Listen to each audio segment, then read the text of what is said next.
General. We are discovered. Good. Wait! Nice! It's a trap! Retreat!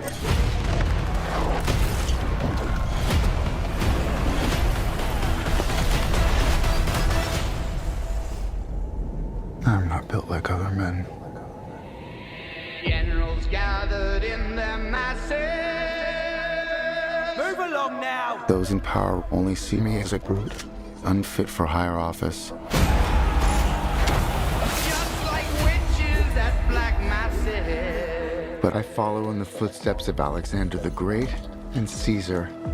Evil minds that plot destruction. If you look down, you'll see a surprise. Once you see it, you will always want it. Sorcerer of death construction.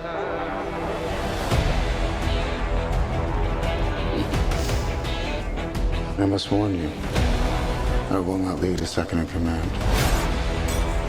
I will win by fire. I am destined for greatness.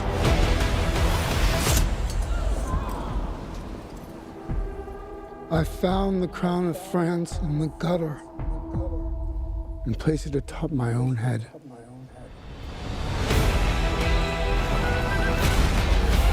Ashes where the body's burning. You want to be great. You are nothing without me. Say it. I believe I speak for all of us. We will all sleep again without this vermin. Whose country are we in?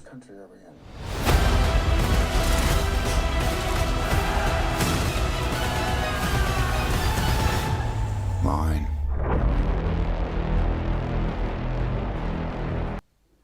It's good. It's very good, isn't it? Like, there's a lot to unpack, there's a lot to discuss, but this is a very good trailer. This is a very good kind of popular representation of Napoleon. Of course, it's not going to be historically accurate. It's a Hollywood movie. But here what we have, I feel like we have the essence of Napoleon.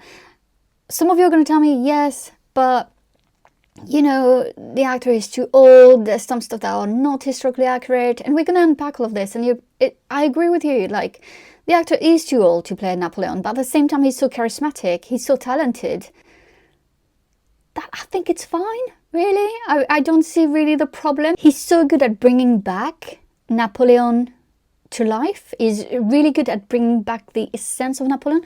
What are we trying to achieve in a historical movie or historical TV show? We're trying to get these historical past figures to give you glimpses of their lives. We can't tell you all their lives in 2 hours, 3 hours, 10 hours, 20 hours. You have to realize that just to write a book, it's hundreds and thousands of hours of research and of hours. So obviously you're not going to get that in one movie.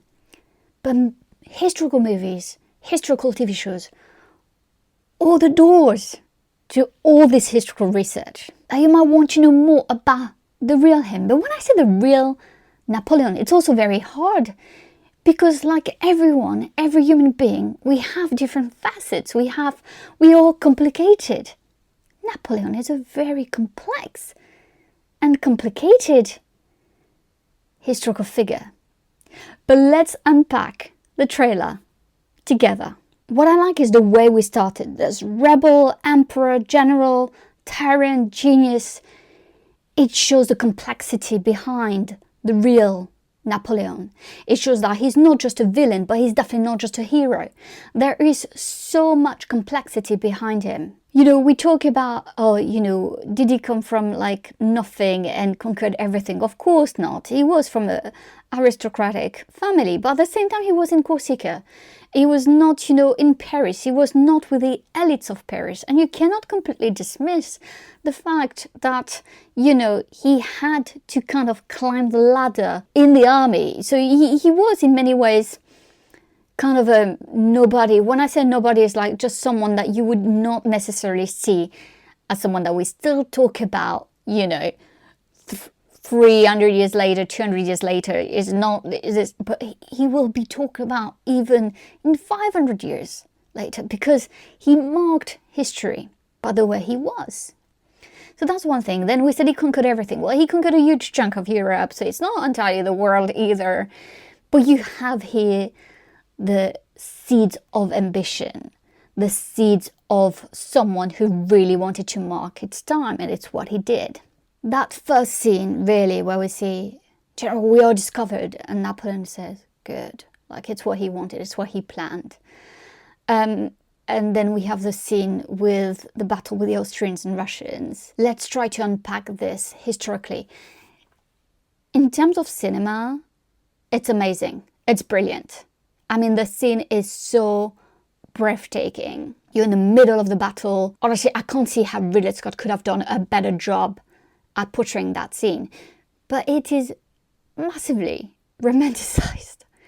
And let's discuss this. So here, historically, we're talking about a battle between the Austrian Russians against the French. And what Napoleon actually did, it is true, he managed to make them move where he wanted them to be able to do a surprise attack. But it was not exactly depicted as it is now. It is true, though, that the French army completely slaughtered the Russians and Austrians. So that is historically accurate. That is a victory for Napoleon. But here again, it's very much more romanticized the way it happens. So there's this idea that there were lakes and ponds and that Napoleon was trying to use that. But the truth is, in those lakes and ponds, we found lots of horses, but only 2 bodies, only 2 human bodies. So it means that, but Napoleon was kind of like putting that propaganda that he really slaughtered them, that he was really outsmarting them, when actually it was a much more complex kind of military strategy and battle.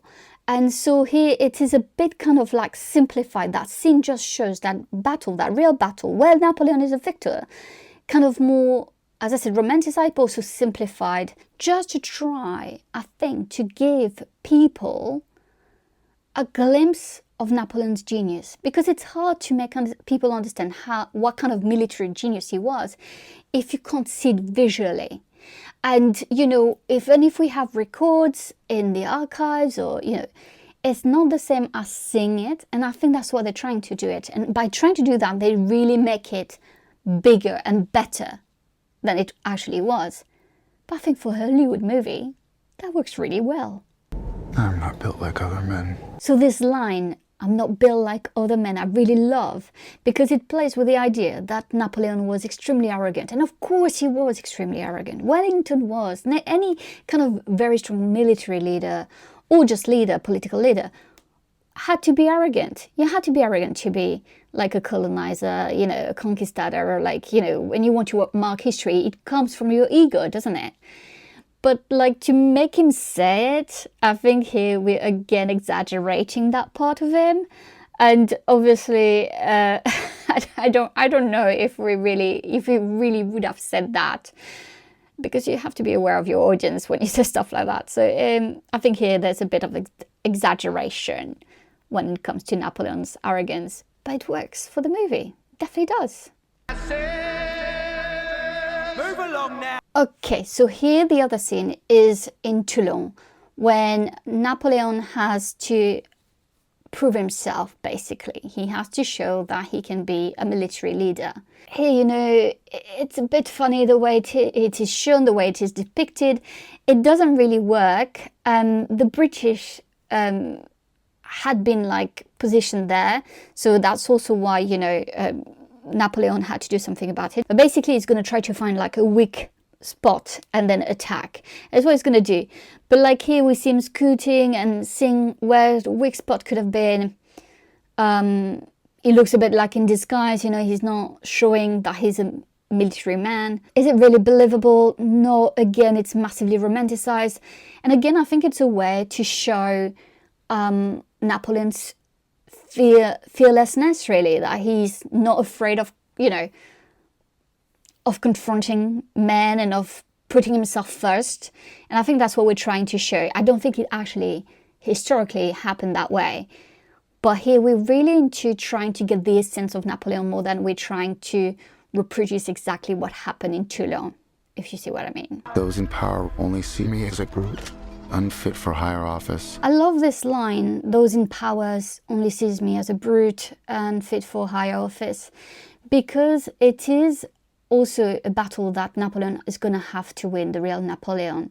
And the fact that it's going to take him longer than he would have liked or wanted to show that he was not just a military leader, but also wanted to be and could be and was going to be a political leader. But I follow in the footsteps of Alexander the Great and Caesar. Evil minds that plot destruction.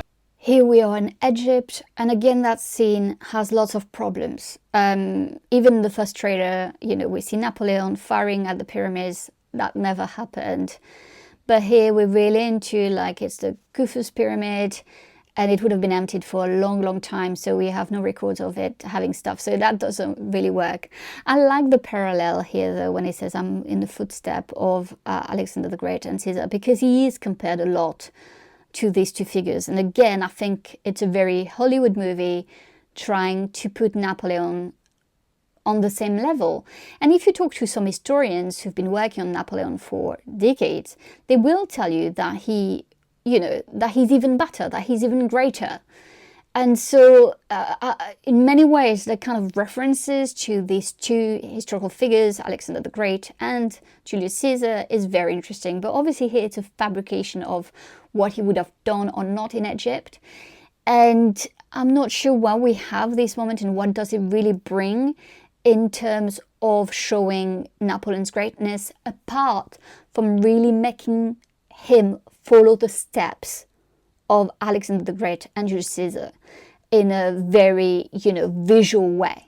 Not just someone who has to dream of being like them, but someone who went when they were and stuff like that. So I think that's what they're trying to do, and that's why there's so much fabrication and there's so much like historical inaccuracy in those scenes. And I think we have to brace ourselves for lots of historical inaccuracies when we watch these scenes once the movie is out. If you look down, you'll see a surprise.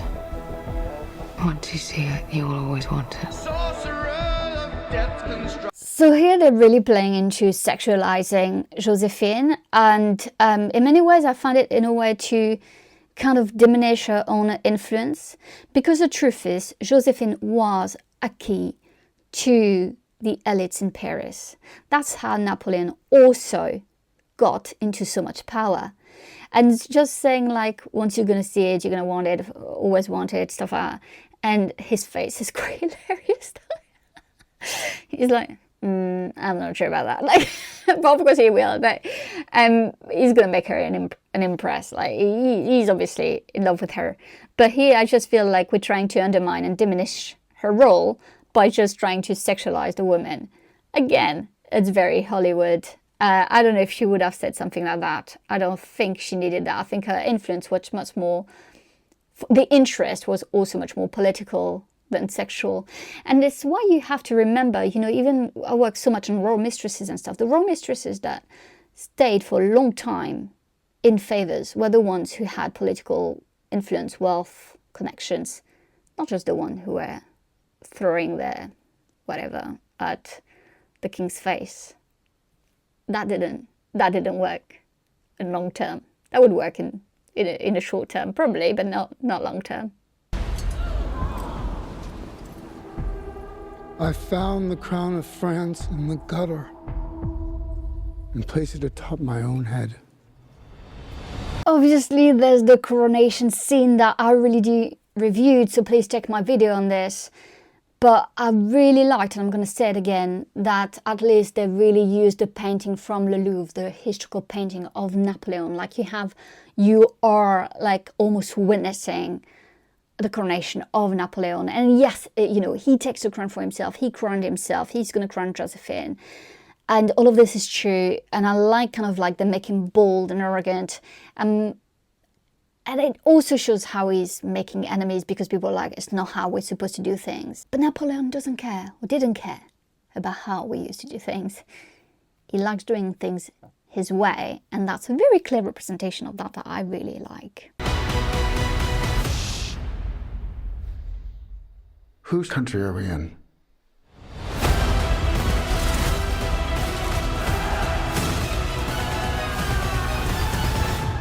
Mine. I absolutely love Assassin. Shh. Which country are we in? Mine.